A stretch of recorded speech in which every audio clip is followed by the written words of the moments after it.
I'm Steve Klasko, and I've had a hell of a morning. You know, time travel is really exhausting. I came back to 2022 from the year 2032 to give you the good news. Thanks to this amazing conference, you have tackled one of the two major existential crises of your time, ensuring equitable health assurance for everyone, and I mean everyone on the planet. You did it. You know, today in 2032, I'm the Chief Digital Officer for President Taylor Swift. Yes, the Swifties became a political movement, and they swept the nation and the world. Our slogan? Tailor healthcare for each individual and make it Swift. Pretty cool, huh? I might have written that for her, actually. The Digital Connectivity Act of 2024 was a huge start. It sent the message that everyone deserves access to healthcare at any address, including your home. It sent the message that we must close the divides in life expectancy that threatened our societies. And it ensured that the digital revolution would not just make the wealthy healthier. In 2022, I was very afraid that we would succumb to the two existential crises of the moment, climate change and health disparities. I actually argued at that time that we needed a Greta Thunberg for healthcare. By the way, Greta is now on our cabinet. Let me tell you how we did it in healthcare. Back in 2022, I had just left my job as president of Thomas Jefferson University and CEO of Jefferson Health.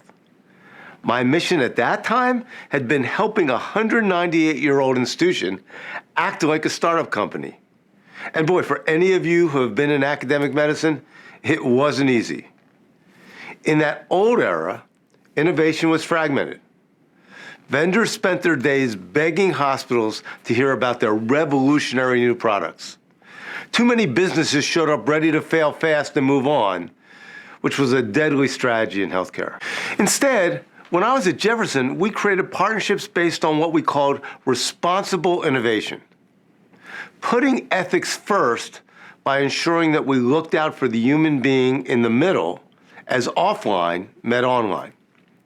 What's more, we tackled health disparities head on by ensuring that the value we created in digital health, that is, the money we made, was used to bridge the digital divide.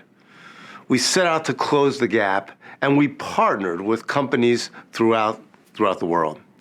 We launched this radical collaboration between a traditional academic health system called Jefferson Health in Philadelphia on the one hand, an ecosystem of innovators coming out of Silicon Valley and the venture capital world, and even places like Novartis coming out of traditional pharma.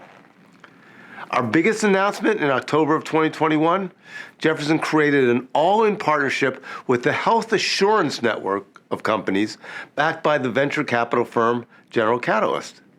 It was very much based on a book that I had written with the managing director of General Catalyst called Unhealthcare, a Manifesto for Health Assurance. But most importantly, together, we built a new architecture for innovation, where a great idea at Jefferson could be shared in Chicago, or Utah, or California, or even Florida, without the barriers of firewalls, policies, and competition getting in the way. It was sort of like the Apple Store for health innovators. This partnership accelerated the promise of health assurance for every individual by, frankly, democratizing healthcare starting at home. There was one really big insight here, and it's this. No one wakes up in the morning thinking or wanting to be a patient. What they want to do is be a person that can thrive and be happy without healthcare getting in the way. So we took that model to heart and we created true connected care at any address.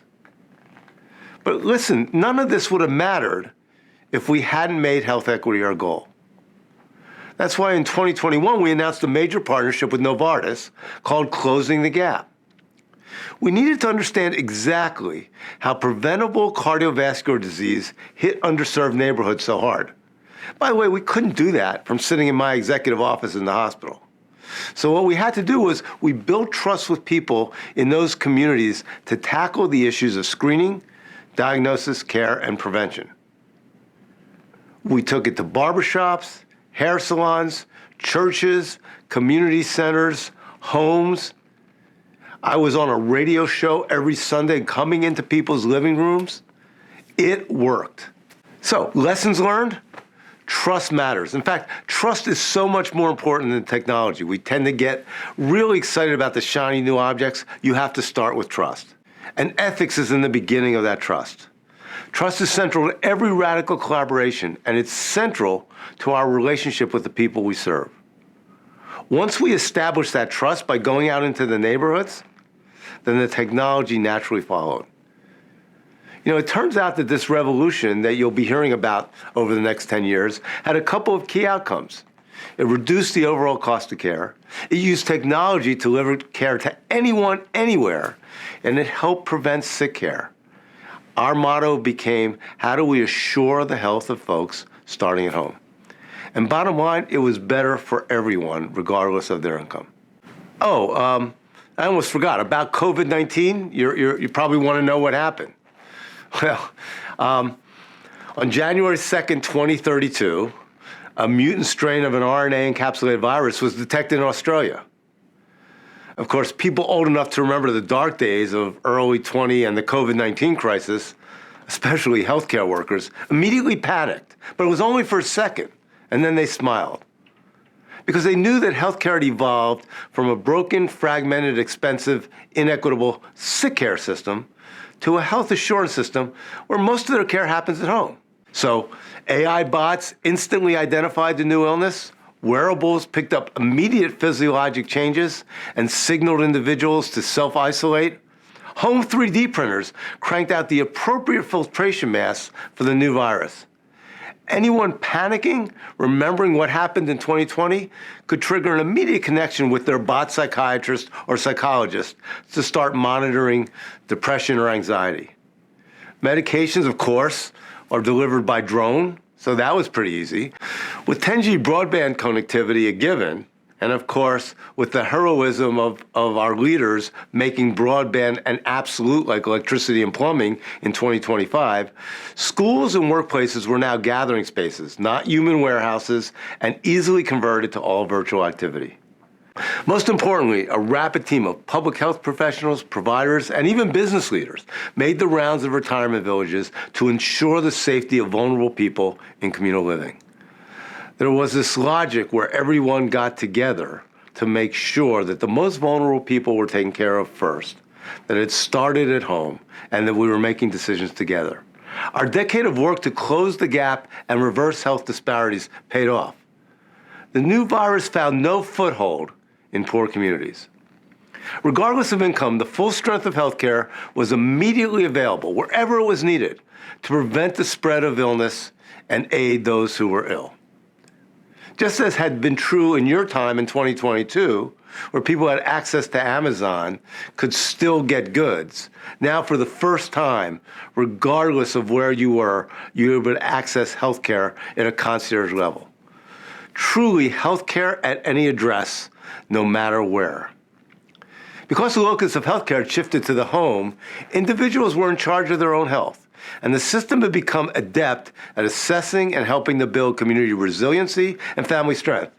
Oh, and by the way, that's how most of the people that are doing what I did back in 2022 as a health system leader got paid. Not by doing more, not by where they were in rankings, but by how well they were taking care of their community. Quite a far cry from what you're now witnessing and what I witnessed throughout the globe during the COVID crisis of 2020. I'm really delighted to join you today with this, what we call history of the future. The lesson learned is, as Steve Jobs taught us, always look for what will be obvious in 10 years from now, and just start doing it now. Every one of you at this meeting is part of this revolution. I'm really excited to join you. Oh, and I have one more surprise. I'm not really me. I'm a hologram of me coming to you from 2032 to assure that you got it right. So remember, be tailored and be swift. See you later.